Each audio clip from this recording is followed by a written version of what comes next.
don't do very well talking in front of a group of people, and I'm much more at ease behind the camera than in front of it. But anyway, we're going to try this and see how it works.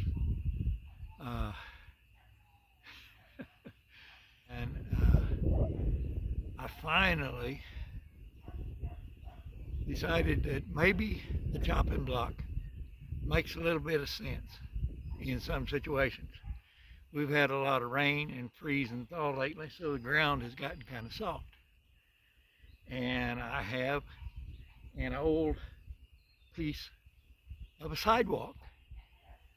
I don't know, somebody who didn't like people walking along the edge of the road on the sidewalk in front of their place complained to the mayor, and the mayor decided, well, we'll tear up the sidewalk. Anyway, I managed to cabbage onto a few pieces of it to make a broken concrete sidewalk for me here at the place. But anyway, I have pulled one piece out here by where I split sometimes, and so it's for me, a chopping block has to be low so you don't have to lift up on it, and so you can deliver the full force of the blow to the wood, so the chunk of sidewalk makes sense. It needs to be massive, have a lot of mass to resist the blow. I'm not sure what else I could say about it, except it has no give. It's got a wide footprint, so it's not going to sink into the ground any, and it's big enough to set my splitting tire on. So anyway, here goes nothing. Well, here's the splitting setup. We got a chunk of concrete, I don't know, close to 3 foot long, close to 2 foot wide, not quite, but anyway, big enough to support the tire, and the piece of wood that I'm going to put in it. Now this piece of wood is not freshly cut. I think it's been cut about 6 months or something like that. And it is a piece of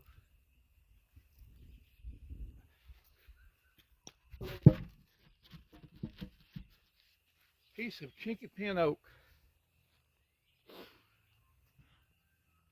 Now,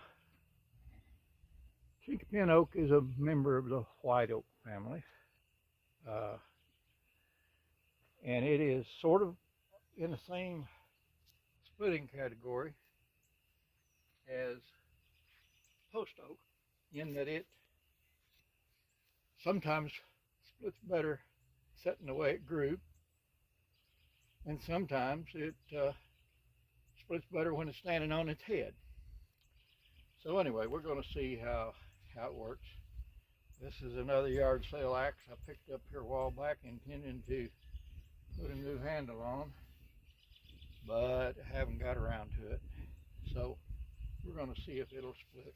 First, we're going to go try straight across just to see what happens, and then we got some knots in it, but then we'll try boxing off the edge, and if neither of those things work very good, we'll turn it over. I'm not sure.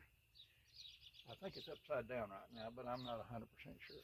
Anyway, here goes.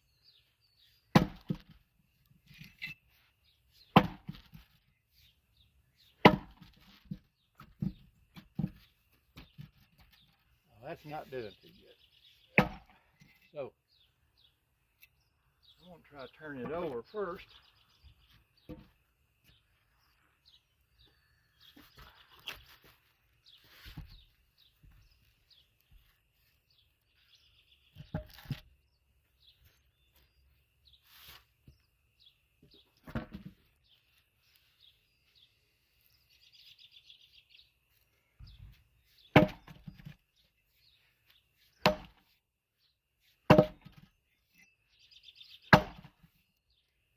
That didn't work very good.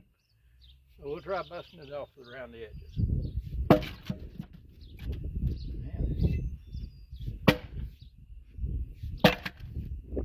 And that did a little bit. In order to keep the same camera angle, I'm going to spin the wood.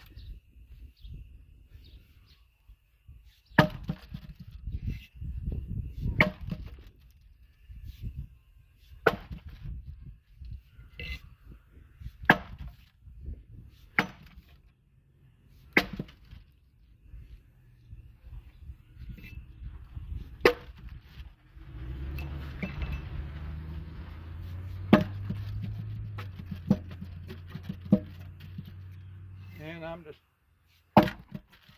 not very coordinated today. Let's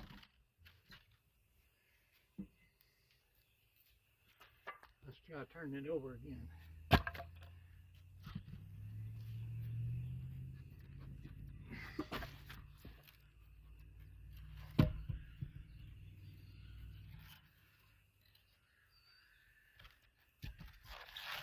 Love the smell of white oak.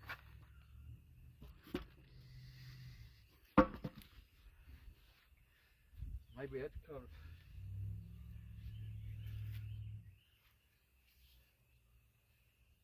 some of the smell and flavor is transmitted to whiskey when they make it.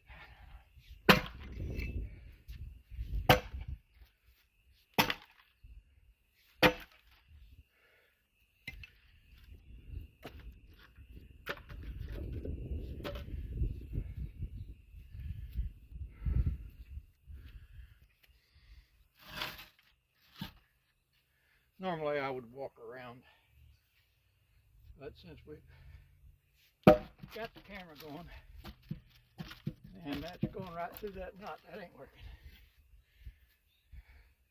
Let's see if maybe we can go across now.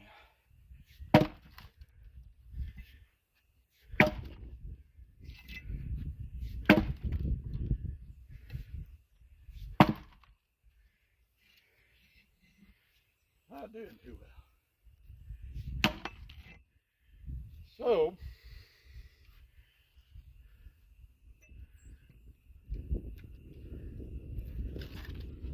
I think we need to give up on the axe.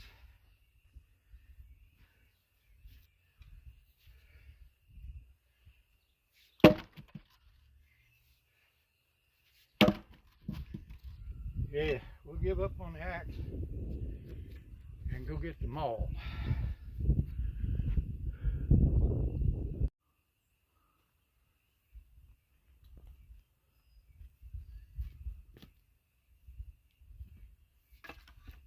Now, this ain't the best maul, but we'll see if it'll do the job here.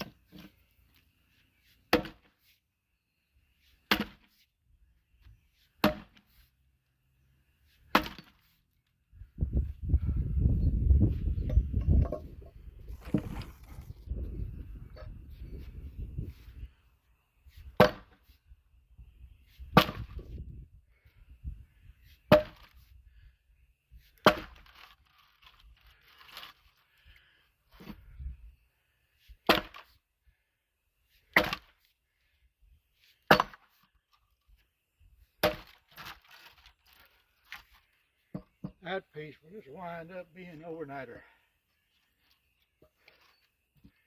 Too many knots.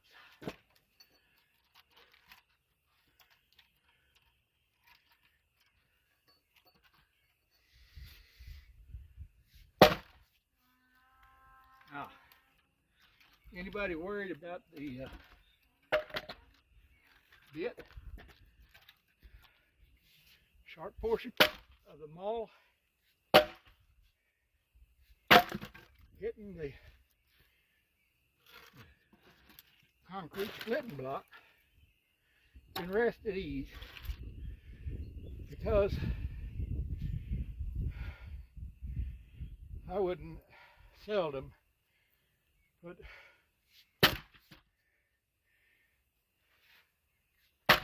a splitting or cutting tool into the ground anyway,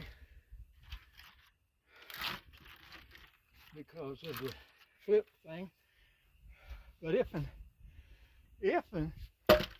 messed up, like I'm going to do right now, deliberately, not do the flip, didn't even get close to the rock, because the tire holds the wood in place, so you don't have to constantly be flipping it over. And it also keeps the sharp edge from hitting the ground. Anyway, there is my version of the ultimate splitting block. Love y'all. See you on the creek.